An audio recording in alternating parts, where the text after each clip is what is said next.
పవన్ కళ్యాణ్ గారు ఉండటమే మెయిన్. కళ్యాణ్ గారిని ఇటు రాజకీయాల్లోనే కాదు సినిమాల్లో కూడా చాలా మంది విమర్శిస్తున్నారు. మొన్న ఆ మధ్యన ఒక తమ్మారెడ్డి భరద్వాజ్ అనే ప్రొడ్యూసర్ ఈయన 50 నుంచి 60 కోట్లకు సినిమా తీసుకుంటాడు, పిల్లల ఫిక్స్డ్ డిపాజిట్లు తీయాల్సిన అవసరం ఏంటి అని విమర్శిస్తున్నాడు. ఎక్కడన్నా ఉంటే సినిమాలు తీసుకోవాలి, లేదా రాజకీయాల్లో ఉండాలి, ప్రజలు నేరుగా గెలవాలి, కానీ బౌన్సర్లు పెట్టుకుని వెళ్ళటం ఏంటి అన్నట్టు విమర్శిస్తున్నాడు.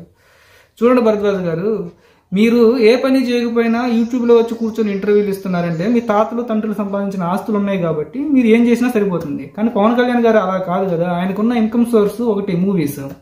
కాబట్టి ఆయన తన సర్వైవల్ కోసం, పార్టీని నడపడం కోసం సినిమాలు తీయాల్సిన పరిస్థితి ఏర్పడింది. ఆయన 50-60 కోట్లు ఈ మధ్యలో తీసుకుంటున్నారు. ఇంతకు ముందు ఎన్ని సినిమాలు తీశారని ఆయన దగ్గర డబ్బులు ఉండడానికి. ఖర్చుల కోసం ఫిక్స్డ్ డిపాజిట్ డబ్బులు తీసుండొచ్చు, అందులో తప్పేముంది.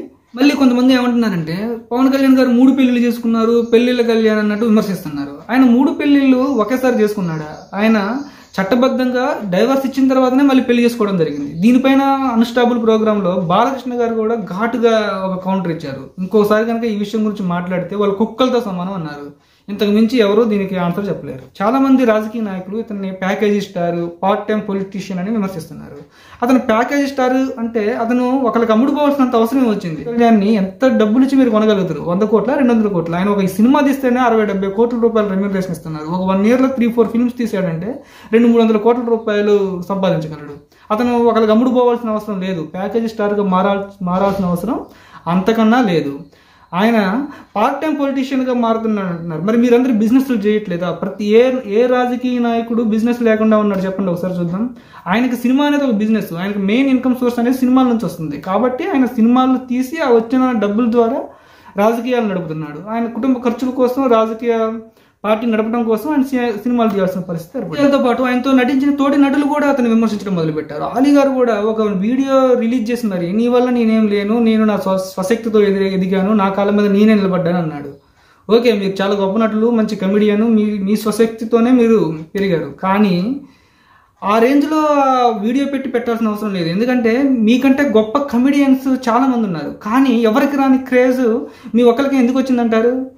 ఓన్లీ పవన్ కళ్యాణ్ గారి అభిమానులు మిమ్మల్ని ఓన్ చేసుకోవడం వల్ల మాత్రమే మీకు ఆ క్రేజ్ వచ్చింది. బండ్ల గణేష్ గారు కూడా ట్విట్టర్లో ఎవరో పోస్ట్ చేసిన దాన్ని ఓవర్ ఎగ్జైట్ అయిపోయి నేను కనుక నోరు తెరిస్తే అన్ని విషయాలు బయట పెడతా అన్నట్టు మాట్లాడుతున్నారు. పవన్ కళ్యాణ్ గారు ఏమన్నారు? మామూలుగా అతను ఎంత ఇవ్వాలనుకున్నాడో అంత అమౌంట్ ఇచ్చాడు, నీ అనుకున్నంత ఇవ్వలేదు అన్నాడు. ఏ స్టార్కైనా తను ఎక్కువ అమౌంట్ తీసుకోవాలని ఉంటుంది, ప్రొడ్యూసరు ఇంత అమౌంట్ ఇవ్వాలని ఉంటుంది.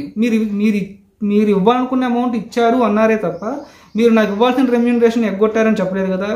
ఒక స్టార్గా ఆయన ఎంతైనా ఎక్స్పెక్ట్ చేయొచ్చు, అందులో తప్పేం లేదు కదా. దానికి మీరు ఓవర్గా రియాక్ట్ అయిపోయి ట్విట్టర్లో అన్ని ట్వీట్లు చేయడం అనేది కూడా కరెక్ట్ కాదు. కళ్యాణ్ గారికి ప్రజలకి సేవ చేయాలి, మంచి చేయాలి, అవినీతి రహిత పాలన అందివ్వాలని అనే కోరిక బలంగా ఉంది కాబట్టి తాను 2 చోట్ల ఓడిపోయినా కూడా ఇన్సల్ట్గా ఫీల్ అవ్వకుండా ఇంకా రాజకీయాల్లో కొనసాగుతూ గవర్నమెంట్ను ప్రశ్నిస్తున్నారు. ఇంకొకరు అయితే పవన్ కళ్యాణ్ స్థానంలో ఉండుంటే రాజకీయాలను వదిలిపెట్టి వెళ్ళి మళ్ళీ సినిమాలు తీసుకునేవాళ్ళు. నేను ఒక పవన్ కళ్యాణ్ అభిమానిగా నేను చెప్పేది ఏంటంటే ఆయన చేసే పనుల్లో ఏదైనా మిస్టేక్ ఉంటే ఆయన విమర్శించండి తప్ప ఆయన పర్సనల్ విషయాలు, సినిమాల్లోకి వెళ్ళి సంపాదించుకుంటున్నాడు, ఇటువంటి అర్థం లేని మాటలు మాట్లాడడం కరెక్ట్ కాదు. ఫైనల్గా నేను ఒక విషయం చెప్పాలనుకుంటున్నాను. రాజకీయాల్లో మనం విజయం సాధించాలంటే క్షేత్రస్థాయి నుంచి గ్రామ స్థాయి వరకు నాయకత్వం బలంగా ఉండాలి. అప్పుడు మాత్రమే మనం విజయం సాధిస్తాం. ప్రజలు ఆ లోకల్లో ఉన్న లీడర్లు చేసే మంచి పనులను బట్టి ఓట్లేస్తారు తప్ప హైకమాండ్ని చూసి ఓట్లేరు. ఇంతకు ముందు ఎలక్షన్స్లో మీరు 2 చోట్ల ఓడిపోవడం జరిగింది. కాబట్టి సినిమాలు వేరు, ఈ రాజకీయాలు వేరు. మీరు ఎప్పుడైనా మీటింగ్ పెట్టినట్లయితే ఆ వేదిక పైన మీ ముగ్గురు మాత్రమే కనిపిస్తున్నారు, పవన్ కళ్యాణ్ గారు, నాదెండ్ల మనోహర్ గారు అండ్ నాగబాబు గారు. ఇంకో నాయకుడు అనేవాడు జనసేన పార్టీలో కనిపించట్లేదు. కాబట్టి ఇప్పుడు ఎప్పుడైనా మీటింగ్ కనుక పెట్టినట్లయితే ఆ వేదికపై ఆ లోకల్లో ఉన్న లీడర్లకు ప్రియారిటీ ఇవ్వండి, వాళ్ళని ప్రజల్లోకి బలంగా తీసుకెళ్ళండి. ప్రతి చోట ప్రతి నాయకుడు బలంగా ఉన్నట్లయితే పార్టీ తప్పనిసరిగా విజయం సాధిస్తుంది.